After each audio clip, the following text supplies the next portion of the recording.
Welcome back to another episode of Shalomies, a podcast of two homies musing about theology of shalom. Today's topic is one that I'm passionate about. I know Yana is, but I probably just want to give a couple of introductory comments because anytime I hear this topic come up, it has the potential to become very heated and even sometimes divisive. And that is women in ministry or women in the church. And so when someone hears that, you might think of complementarian, egalitarian, and kind of get ready to launch in with your theological defense. Well, that's not the conversation we are going to be having today. Regardless of where your church lands on this issue, what we know is that women are leaving the church and sometimes even leaving the faith. And so we want to approach this conversation in a different way, right? Regardless of your theological position of women in ministry, what does it actually look like for women to flourish in the church, in their experience of being known, valued, developed, cared for, their gifts having a space in the local church? And so our hope is that this conversation can provide you with some insight into what flourishing can look like, no matter which side of this debate your church is on. And so we're going to jump into the good stuff. Yana, how are you doing? I'm doing well. I'm doing well. It's one, I know I talk about this all the time, but it's very hot. It's like, it's so hot. And I'm just really sad about it because I really enjoy sitting outside. Like it gives me life to like just be out in the sun. But I really can't be out there past 10:30. Like after 10:30, I have to go back inside. And so my hot girl summer walks have come to an end. And I'm trying to figure out like how I'm gonna like enjoy summer moving forward because it's very, very hot. But yeah, how are you, friend? I am the same, hot. And when I tell my folks who live up north, they're like, how do you make it? And I was like, I do what y'all do in the winter. I just stay inside. That's true. You don't go outside. Everywhere in Texas is air conditioned. So it's really beautiful. But yeah, there are no hot girl summer walks coming around this part for a little while.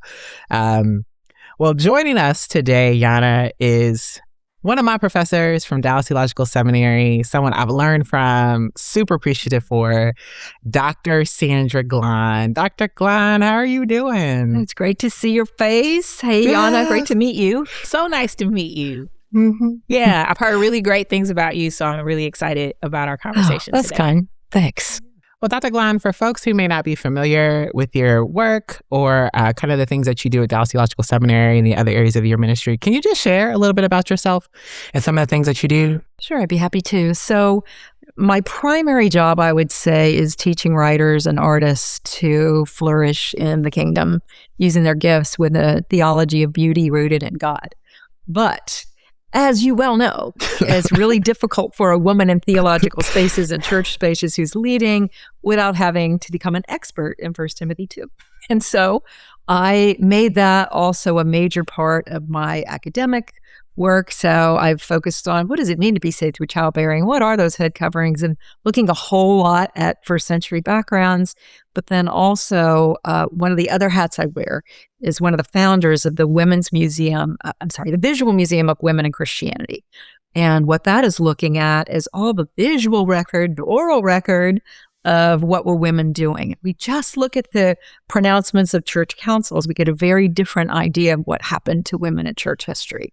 But if we actually see them out there burying the martyrs, we see them serving communion in 9th century mosaics, then you have to say, there was a time clearly when this was different. Yeah. And one of the many things that I really appreciate about your work is how it speaks to the value of women inside the local congregation and to expand our imagination for what is possible. And so I kind of want us to start there because I feel like we're in a space where women don't feel that. The conversation about women in ministry sometimes is a lot focused on what women can't do, more so than the space that's provided for them. And so Barna released a study that shows that men are outpacing women in their attendance in church really for the first time in a long time. And what that basically means is women are not going to church as much. And some of the conversations I've had is that they're either leaving the church or leaving the faith altogether. And so, Dr. Glahn, what are you hearing and seeing from your students, past and present? Yeah. I'm seeing that on my end, that I used to take a writing class. It used to be half men, half women. Now it's almost completely women. The men are being directed away from a woman teacher, even when it's not theology. And there's sort of a mentality that says if men are good for leadership, they're really better for everything in the church and church-related spaces. So if your folks are feeling maybe it's like, I don't want to preach, but I'm also feeling like I can't be on the missions committee, that's happening. That's legit. And it's coming from a mentality that says if some men are good, more men better. So you might even see it like in the ushers. It could be a brand new person wearing shorts and you got a woman who's 70 years old serving Jesus for 40 years, but they're not going to ask her to pass a plate. They're going to grab a guy because he's a guy. And that says something to women about our value. It's some of those non-preaching things that happen that are a concern. I think another thing that I'm seeing is my female students are feeling a more virulent misogyny than they've ever felt. Now, that's not to say it wasn't an earlier generation, but this generation hasn't been feeling it until the last probably 4 or 5 years. And I think that is contributing to feeling like church has got more, they're calling them theobros, right?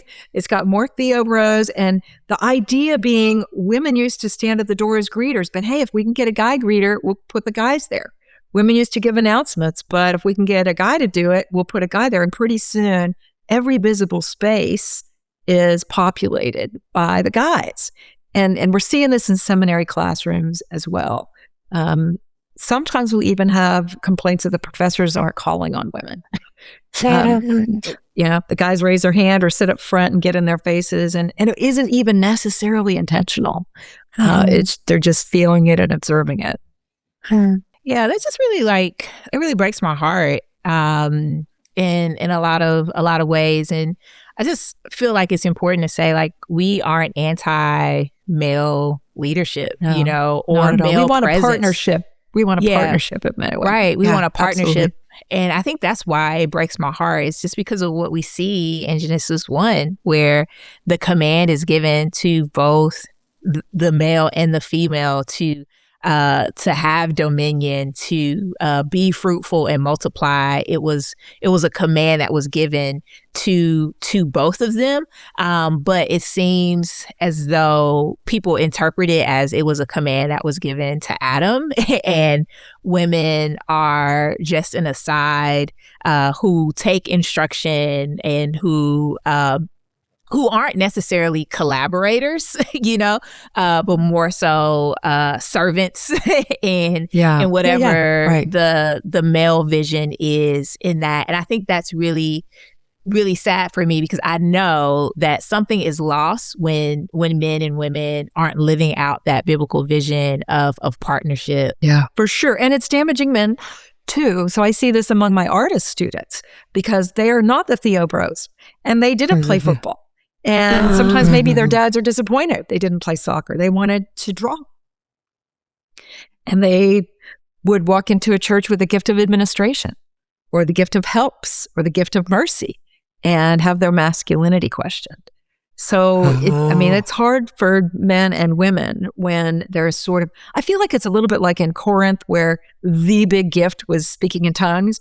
Well, it seems like the big focus in church is masculine preaching. And if you don't have that, whether you're a male or female, it's something you aspire to or should aspire to in a lot of thinking. I think the experience that I've had as I've talked to women is it sometimes can feel as if people don't believe or that women are essential to moving the gospel forward.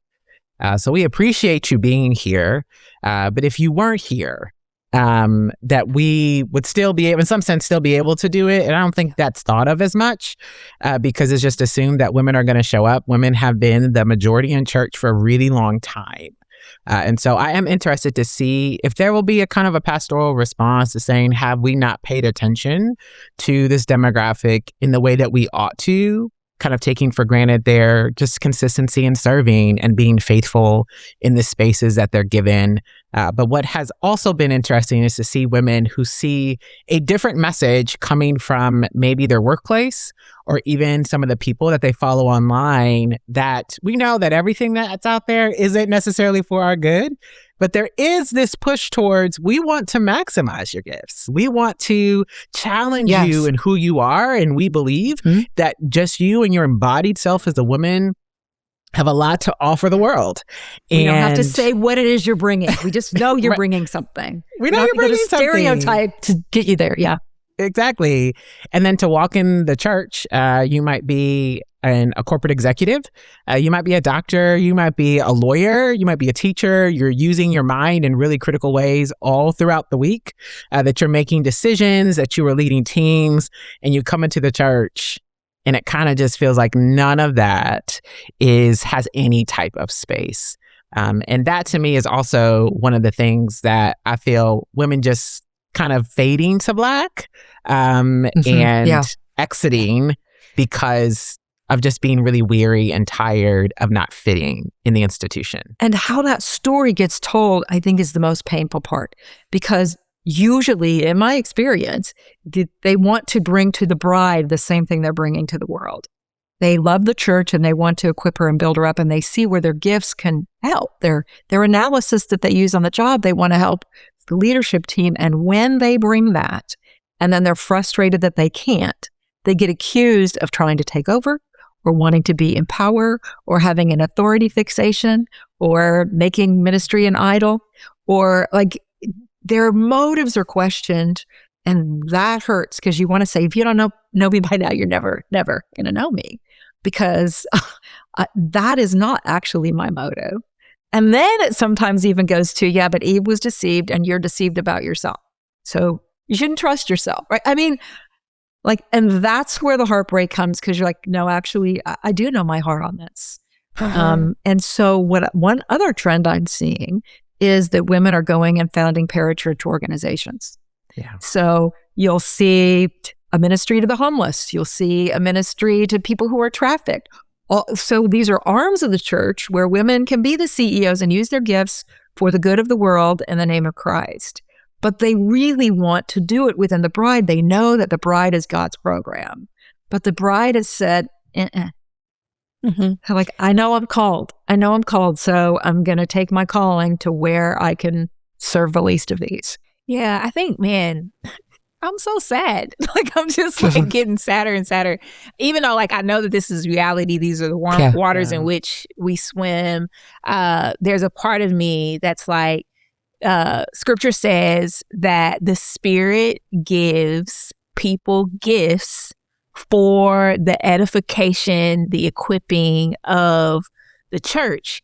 And women are a part of the church, and they have these gifts that have been given to them by the Spirit. Like, they're God-given gifts, but they're not able to bring that gifting to bear on the body of Christ. And how sad is it that women who are gifted can feel valued and have influence, and be able to lead and experience, like the fullest expression of who God's created them to be, like more in their workplaces than they can in the church, right? And so I think this even comes down to an issue of belonging. Like, this is maybe why women are leaving the church, is because they don't feel like they belong. And yes, belonging is connected to value and being able to have influence. And so it's sad for me that women have had to choose being an author,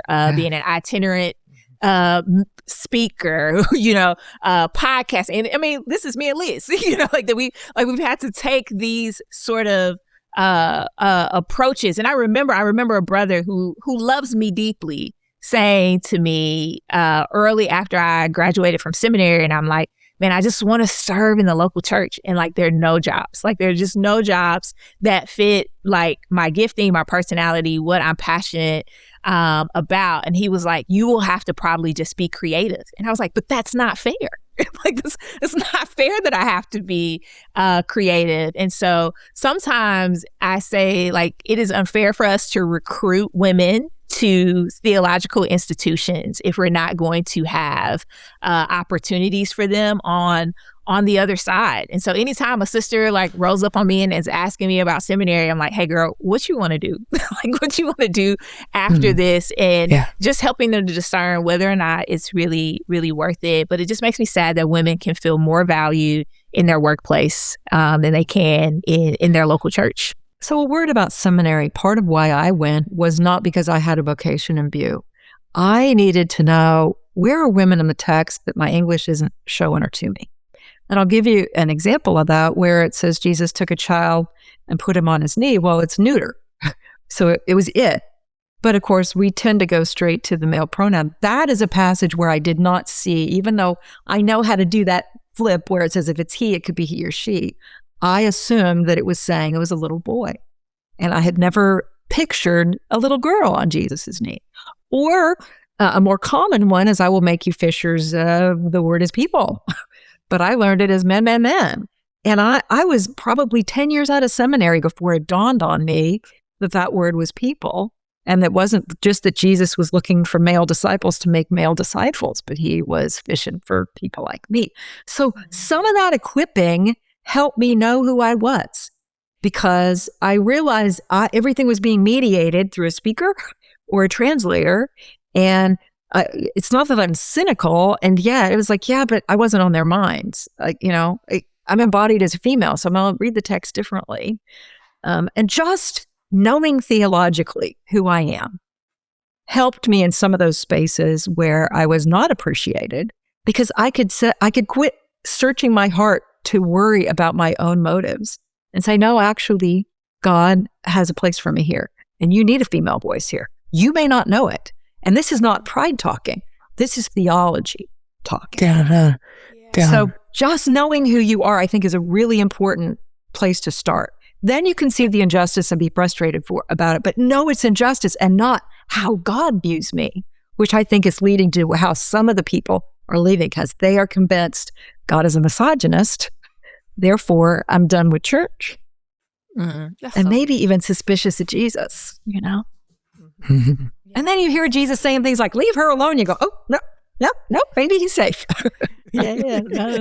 Yeah, because there is a lot of things, especially in the New Testament, that give us vision that maybe the way that things are structured or prioritized in our current iteration of the church is not what it was in the early church or in the days soon after Jesus' ascension. And so, Yana, I'll start with you, because you've mentioned a passage in Paul's writings several times before that kind of challenges some of the frameworks, because I think really what we're pushing at is there's a framework that's behind what women are given and how women are viewed, and maybe it's time to question the framework.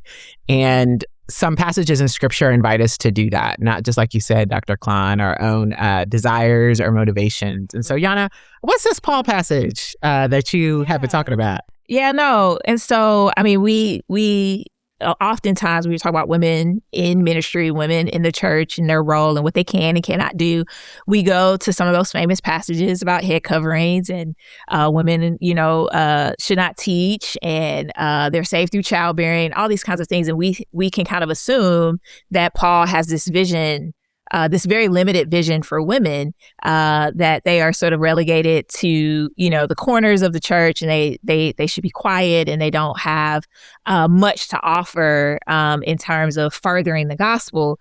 But as I've been just kind of wrestling myself with the scriptures in the way that you just talked, Dr. Glahn, like I've been like, man, it's interesting that we never talk about 1 Corinthians 7 when we're talking about women in the church, in their role in that. Like this passage kind of gets left out. And here it is, Paul, he's very clear. He's like, hey, this is not necessarily, from the Lord, but this is my advice. This is my admonishment to people. And it's to men, unmarried men and virgin women, to remain single. And his whole argument for that is like to remain single for the sake of the gospel, for the sake of people, turning from their sin and turning to God. And he's speaking as if there's like this level of urgency, right?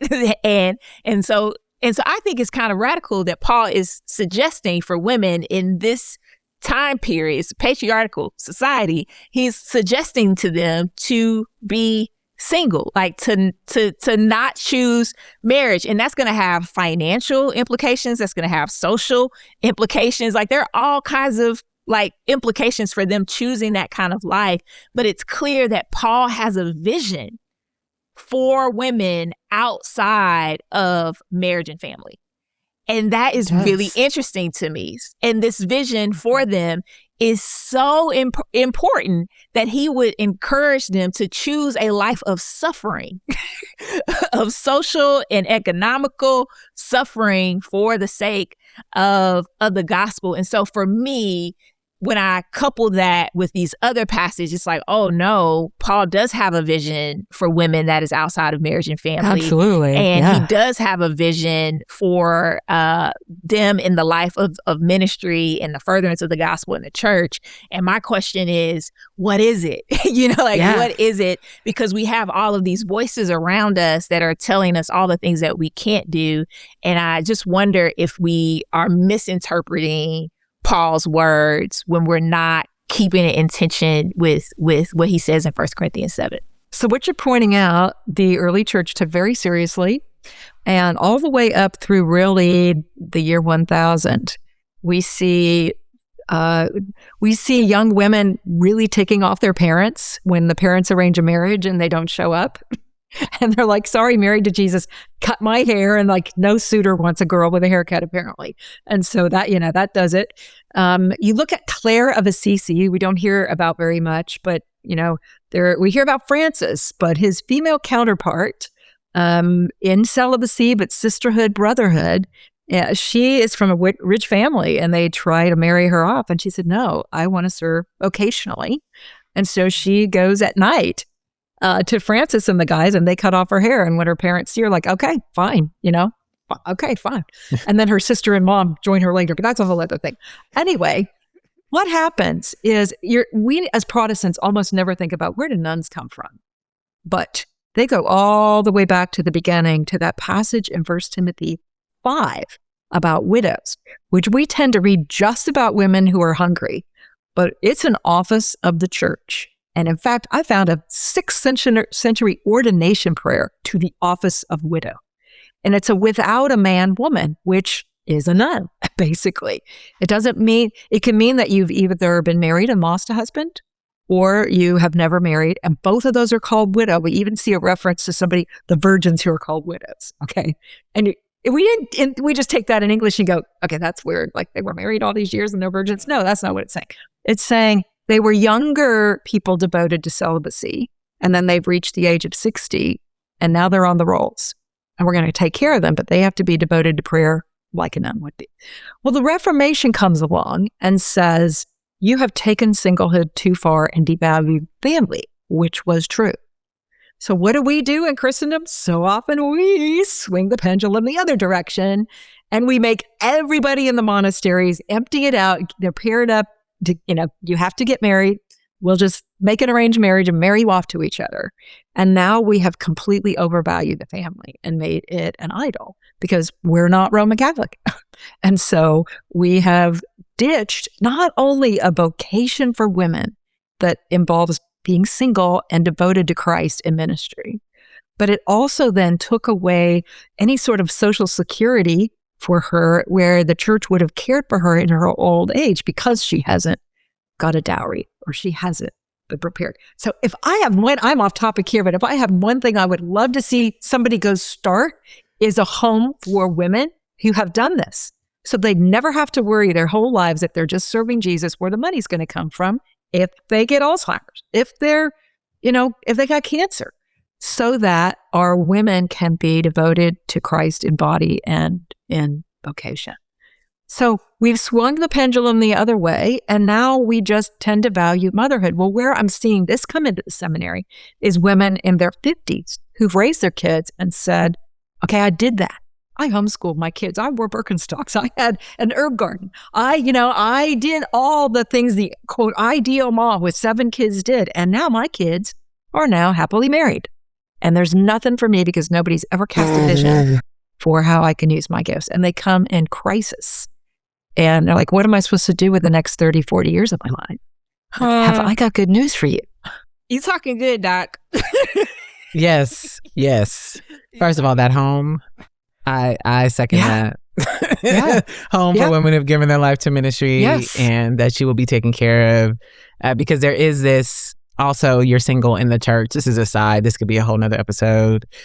That the church just doesn't know what to do with you, so they stop paying attention to you. And there's some real need that you have and uncertainty about life because you don't have the family unit. But the framework I've seen is, like you said, Dr. Glahn, that your value comes from being a wife and a mother primarily.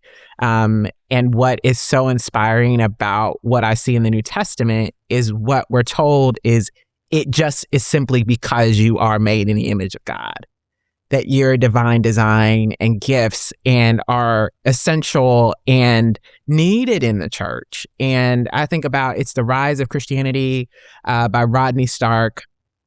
He talks about Christianity in the early years and just how one of the reasons it grew so much is because of the way in which women were valued and had safety inside its walls. Like that was one of the, in some sense, calling cards of Christianity in those early times. And so I just think about what our roots are and what might be possible if that is what we return to for inspiration and are willing to be honest about some of the things we've picked up along the way. Like you said in the Reformation, the way this pendulum has swung, and maybe some things that are not tied to the text as much as things around power and authority that aren't imaging the Lord well. Power and authority are not inherently bad, but just the way in which we're using them and sometimes not using them for the good of those that are in our care.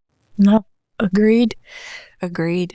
So when y'all think about what could be, right? When you think about church structures and maybe even churches that are doing this well, because I have seen churches that try to maximize space for women, regardless of where they might fall in terms of theological position.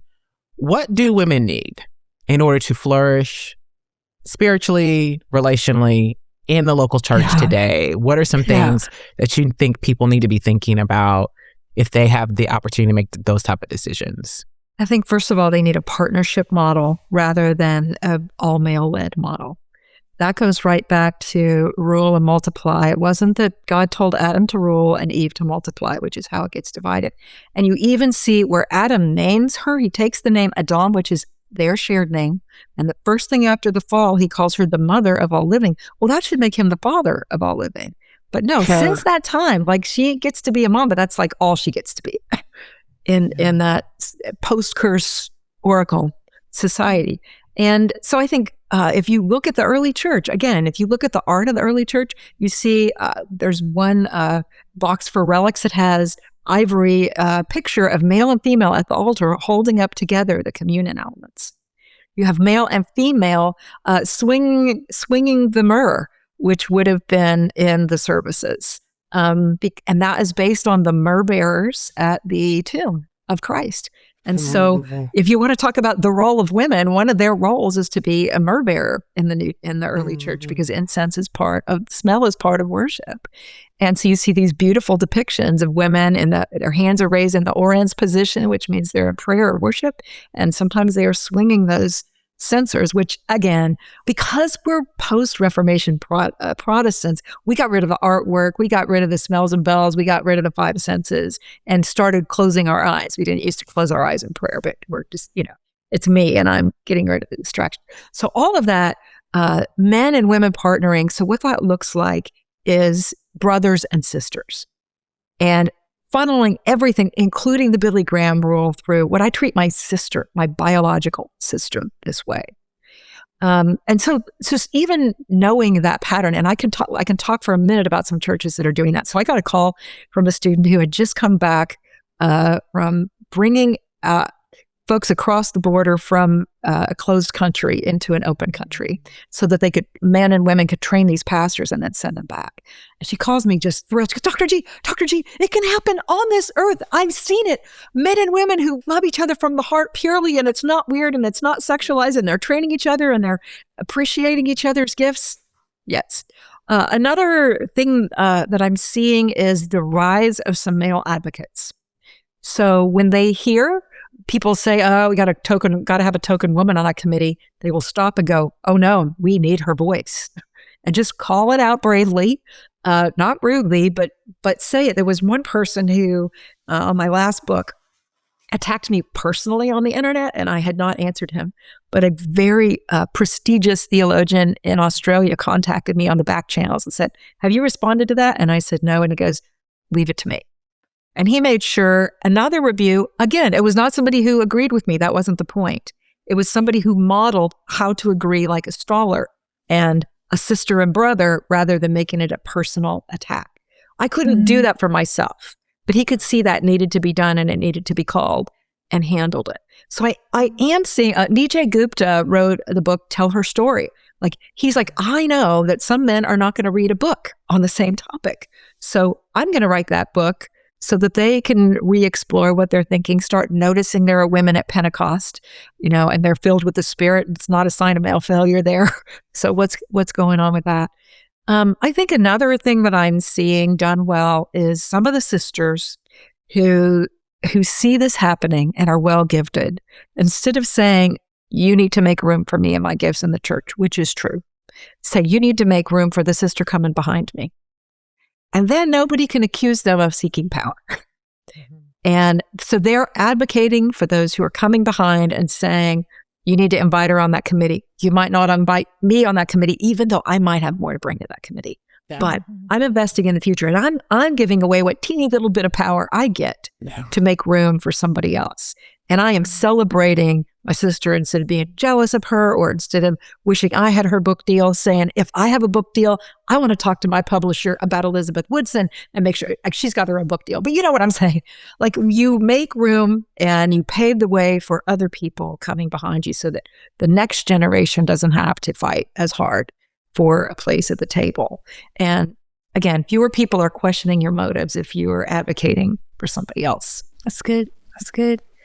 Yeah, I wonder if it's really as simple as answering, like switching the conversation from what women can't do to what they can do, and how they can lead. And so regardless of your, whether you're egalitarian or complementarian, just having a conversation about that. And there's one church in Durham that I believe does this well. And so they are complementarian. They hold the position that women Sunday is reserved for male preaching, and elder is reserved for men. But they have created space for women to be a part of their decision-making process.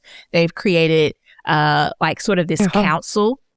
And anytime they can, read a verse or pray or help with communion, like you see women leading in all the ways that they can. And so I just been really moved by that. Is just that, there's some intentionality here. And even when I had a conversation with one of the pastors there, just sort of trying to get a sense of their theology around women and ministry and leadership and whatnot, him just saying like, hey, here's where we have landed confessionally. However, we are still holding those things with an open hand, and I think that kind of humility is really all I'm asking for, Yes. Because I think, either group can make a substantive argument, for their position. And so, and in some sense, I'm like, yeah, we may agree here, we may disagree here. As long as you can argue your point of view from scripture, I will have some measure of respect, for you. But it's also just like, okay, great, this is your line, but what does that mean in the life of the church, and how do you make space for women to lead and ensure that they feel like they belong here, that the gospel is for them too. And so that's kind of what I'm seeing and what I'm longing for. And I feel like I've been really blessed. I really do. Like the last church that I was part of, because of the book Tell Her Story, that pastor came to a place of creating space for women to preach. And so I remember like I would preach there like every 6 to 8 weeks. And I remember that pastor just even sharing about how that was difficult. He's like, hey, I'm having to share influence, Yes. What if people might love you? Yeah. What if they like your preaching more than they like mine, Exactly. And so it was really beautiful to see him wrestle with that but still like applaud me, still like affirm me and help develop me as a preacher. Like I'm forever grateful for that. And so I've been fortunate in that sense. And there was a real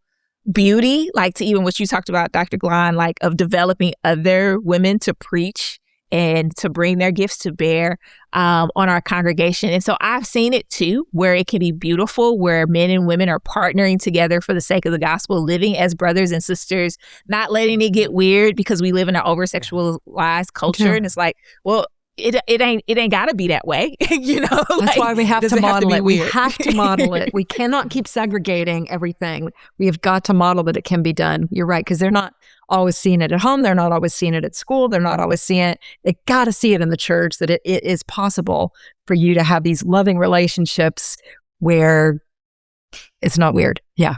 Uh-huh. Yeah. And non-believers know how to do this. They actually do. know how to do this. And so I'm like, we've made it weird, guys. Like we've done it. Like it doesn't have to be weird. And I think that very thing that you're talking about is a big factor in why we're seeing so much male-female segregation. We deal with it not by learning how to be brothers and sisters, but by just like not having to deal with it. We need to stop that. And so once I walked into this church in Rome that has 8th century frescoes in the middle of huge debates in the United States of America about what kind of boundaries men and women should have. And the ultra conservative voices were winning.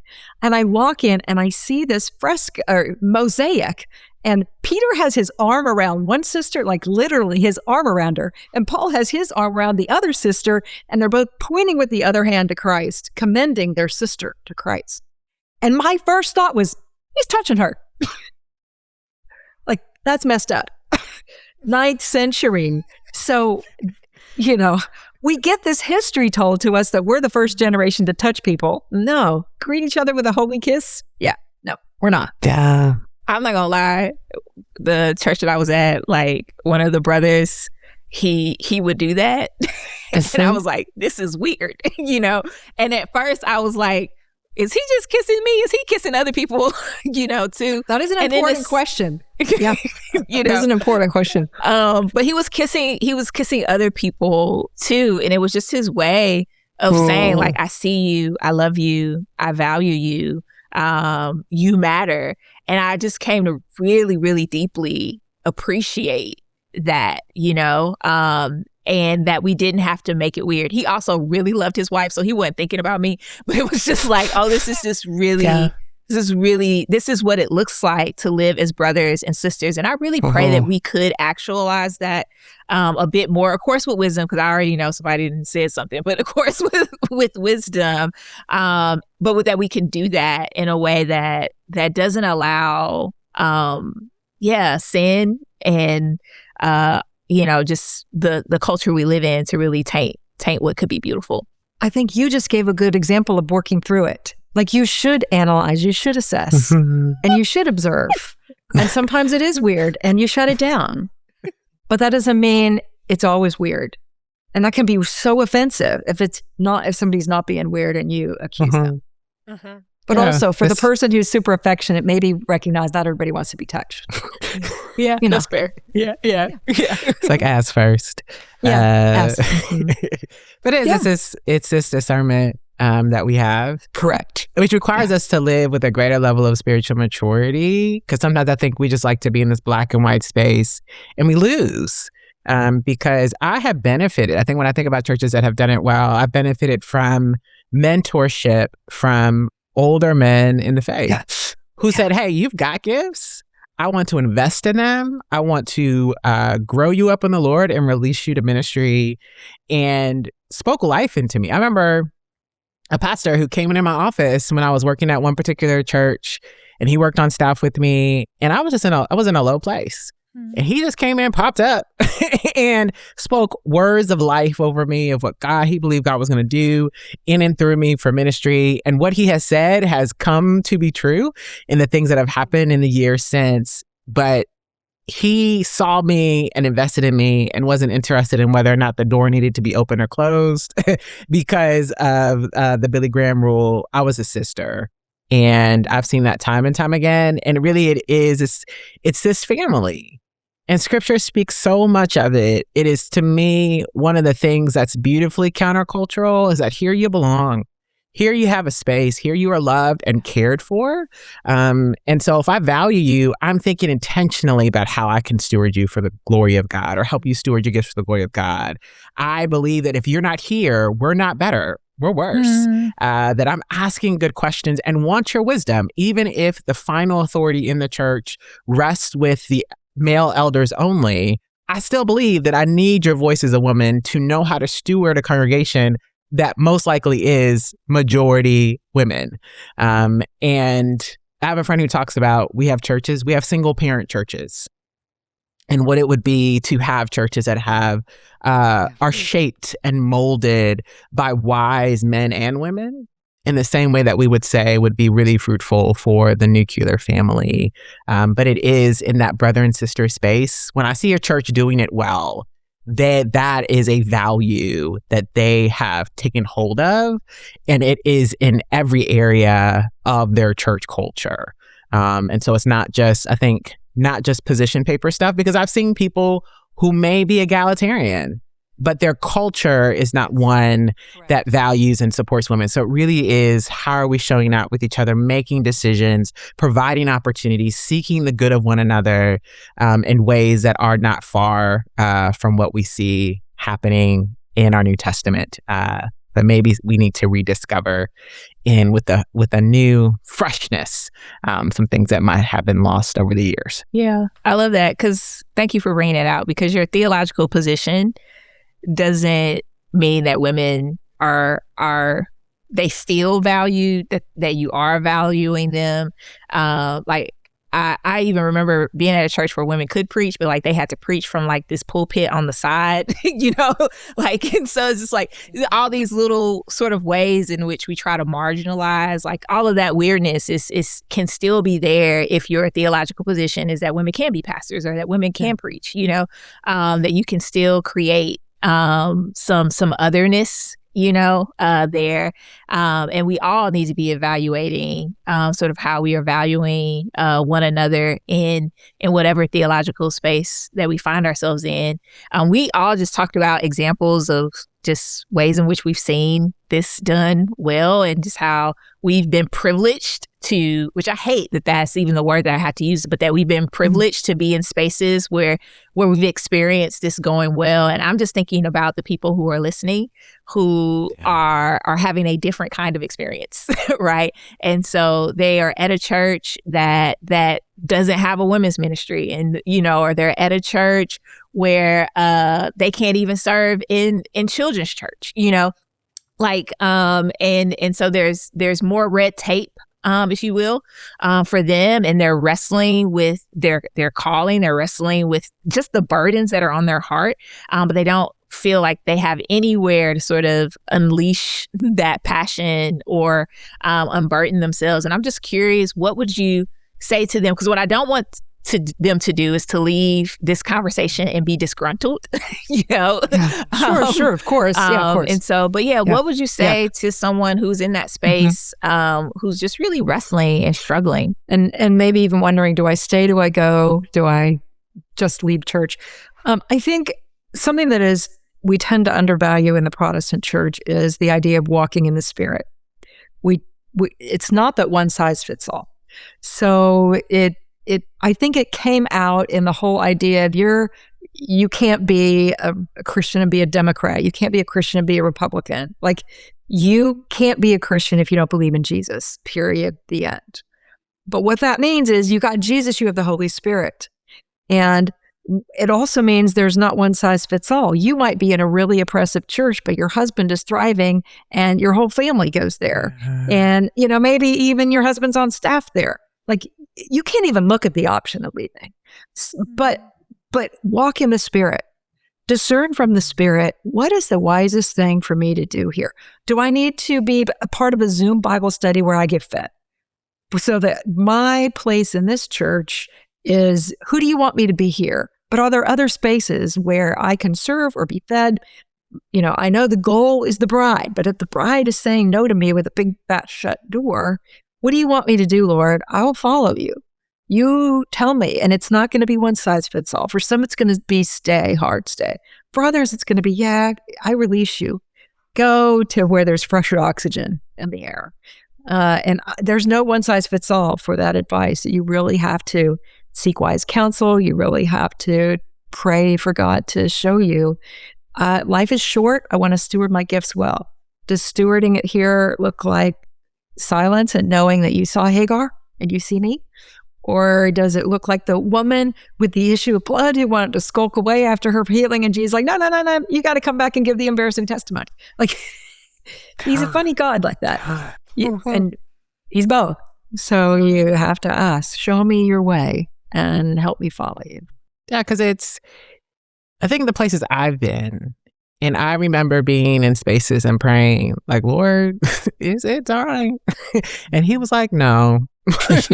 And so how do I take what feels like a little bit of space and use it for the glory of the one who's provided that little bit of space? And sometimes I think he does provide unique opportunities, like a Zoom Bible study or another group of, maybe it's 2 or 3 other women who have a similar passion and excitement about the word. And we just gather and we're praying and we're talking about the scriptures. But what I have seen through that, I think obedience to the Spirit, is the Lord sometimes do things over time. And so to trust that for me in my journey, it has been a willingness to surrender to the Spirit and what he says for the moment, but also believe that more is possible, that the Lord still changes hearts, that I do get encouraged when I hear pastors talk about their journey and talk about these experiences with women. And it's like, man, 10 years ago, I was thinking this, and today I'm thinking this. And that happened in part because people were consistently present. But I really do appreciate what you said, Dr. Glahn, is it's not a one size fits all. And sometimes the options are not as plentiful for women because of things that they are not in full control of, but the Lord can still work there. And that has been truth that has held me in moments that have been difficult. Yeah, so good. I didn't expect that answer, but I so needed it. And it made me think about like Romans 8, the famous verse, Romans 8:28, where we talk about like the Lord is working in all things for our good. And all things could be even very oppressive, situations or places where you don't feel valued. And just even you bringing up Hagar, I'm like, yeah, God told Hagar to go back. And I'm still wrestling with that. I'm still trying to figure out what do we do with God who tells you to go back, to a place where you're not going to be valued, you're not going to be seen, and that you're going to even, experience some abuse. Like what do we do a God who advises that, but then also like he reveals himself as the Messiah to the Samaritan woman, first, and then sends her out, to go like what. And so I really appreciate you bringing us to this place of like how we really need to sit with the Lord. And so just in Romans 8, where it says he works in all things for our good, like the ultimate good is our sanctification, right? And so he goes on to say that like that those he justified, or those he predestined, he also called, and those he justified, he also will glorify. And he did all of this so that we would be conformed into the image of the Son, so that Jesus would be the firstborn of many brothers and sisters. And so for me, as I've wrestled with being a woman, a Black woman, in seminary, in church, and having all of these things, I'm realizing that the hardships that come with it, they present these opportunities for me to be formed more into Christ, right? That I am being formed, like humility is being formed in me, because there are times when a brother who, I'm just gonna keep it real. Like if you were to take our names and our gender off of our of our resume, it would say that maybe I am more qualified for the role than him, but he gets the role. I remember being in church and I was like, I just want to serve small group leaders, and they were like, can't do that because you're a woman. It's like, what are you even saying? We have women who are leading our small groups. This does not make any sense to me. And nobody's doing it. And I actually have the credentials. Like I actually have the background that says that I can do this. And then they go and give it to somebody who hasn't even like led a small group. And I'm just like, this is crazy. This is literally crazy to me. But it was in those moments where like Christ was being formed in me, because I wasn't being told that I could leave yet, And so it was like, now how do I support this brother, right? In the work that he's doing? How do I prioritize like the mission, right? And the people, and sort of be okay with decreasing in this moment and having to play sort of a game, if you will, like in order to be heard and to be helpful. So the decision of will I go or stay is in, walking in the Spirit, but also if God's calling you to stay, then you get the joyful, I'm being sarcastic, experience of constantly asking, do I remain silent on this issue or do I speak up? This is an injustice. God has called us to do justice, love, mercy. I don't want to be the person bringing us up all the time. Oh yeah. Lord, are you calling me to say something again? Ugh, right. So it isn't necessarily, right, always that if I stay, I'm being called to be quiet. It might be I'm called to stay and make little incremental changes and be that little fly in the ointment. And you're like, that is not, I'm sure Jeremiah got so tired. If I have to tell the king this again, he's going to put me in prison. Yes, Jeremiah, and I still want you to say it. Fine. Yes, and one more thing I want to say about that. So Hagar goes back. God sees her. She doesn't get to live with the benefit of what she did, but her son does. Her son is the Prince of Nations. And I think we so often fixate on, Sarah and Abraham and the promises their son got. We don't see the promises Ishmael got, and he got some fine promises. And so she took the long view. I will deal with current suffering, which is your point, I think, right? The long view, it might be that Christ is formed in me, but it also might be other people see how to deal with injustice. Who knows all the good things that God is doing in a very long trajectory that is bigger than what could be accomplished if I just got to use my gifts freely. That's so good. That's so good. And it just makes me think about, the call of a disciple is to pick up our cross and to follow Jesus and to deny ourselves. And the promise is that if we deny ourselves, we lose our life for Christ's sake and the sake of the gospel, that we will win our lives. But just even as you were talking, we also do it for others, we stay for others. We stay to make disciples in the ways that we can. And so just for that person who is wrestling, it's like, hey, look look up and look out. Look beyond the struggle, the offense, the pain, and look out to see the people in front of you that the Lord has called you to serve, and be faithful. Be faithful in that, and trust that as you lose your life, you will gain it. Mm-hmm. You're reminding me of Shifra and Puah, couple of midwives who saved a baby boy that they died not ever knowing that he's saved Israel. They were just faithful to stand up to the Pharaoh, and, pretty socially awkward for them. They get summoned in and have to give an account, and they never got to see in their lifetime what their little tiny corner of the world doing justice work did. Mm-hmm. Oh man, that's so good. That we live. I like to think of it in this, it's the marathon relay race, and that there's always somebody coming behind us, that we don't finish the race, we're just a part of it. Nice. And so to have that vision for how can I live in such a way that the person that comes behind me has that much of a better experience because I was faithful with what I needed to be faithful with, which could be a lot of things. But that faithfulness really is the hope and the goal, that we honor what has been put in our hands, wrestle well with the Lord, struggle, suffer well with him, knowing that he is present with us and will give us what we need. And to be rooted in the scriptures. Again, Dr. Glahn, I just really appreciate this conversation.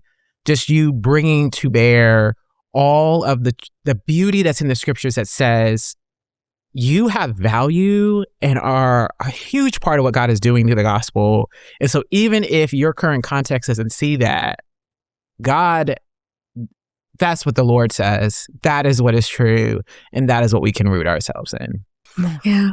Amen. Mm-hmm. Amen. Yeah. Dr. Glahn, thank you. Thank you so much. Yeah. Liz spoke well of you, but this completely exceeded my expectations. Oh, that's really kind. That's really kind. Yeah, just the wisdom, and just even the historical knowledge and all of that. I just have a deep appreciation for being able to have this conversation with you. So thank you so much for making time. Friends, we are going to link all the things in the show notes so you can stay connected with Dr. Glahn and all the things that she's doing. I'm also personally interested in the visual museum, and so we'll make sure that we have a link there as well. But once again, Shalomies, thank you so much for joining us. If you're interested in learning more about today's topic, once again, we'll have all that stuff in the show notes. And also, we'd love to hear from you. And so feel free to message us on Instagram. And please don't forget to hit the subscribe button to leave us a review. It also really helps if you leave a review. Not just a like, but if you leave a review, because it just helps other people to know what to expect. And so if you are one of them Shalomies that when you see us in the streets, you oh man, Shalomies, go ahead and leave us a review. We would love for you to share why you listen to this podcast and how God is using it in your life. And also feel free to share it with someone else and have a conversation of your own around this and see how the Lord might meet y'all in it. And so thank y'all for joining us. Until next time, grace and peace.